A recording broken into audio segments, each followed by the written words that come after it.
Unaona kama hawa watoi, mama yao ndo nimekodesha kwake hii shamba. But ningetamani tu niwasaidie. Like manguo, wana shida ya manguo, wana shida ya viatu. Kama huyu hii viatu ndo anaendea shule, si ndio? Hana viatu. Huyu hizi zake zimetoboka chini ndo anaendea shule. So wameniambia tuweke na wao dawa ili niwapeko kitu. Hapa ndo kwao wanakaa. Natamani hata kuwasaidia lakini nakuta Mungu hajanipatia partners vizuri.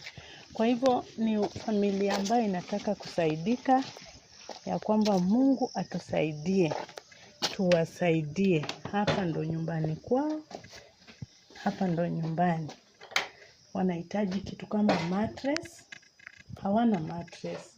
Naangalia, hizo manguo ndo watoto wanalalia, hii ndo kiti yao.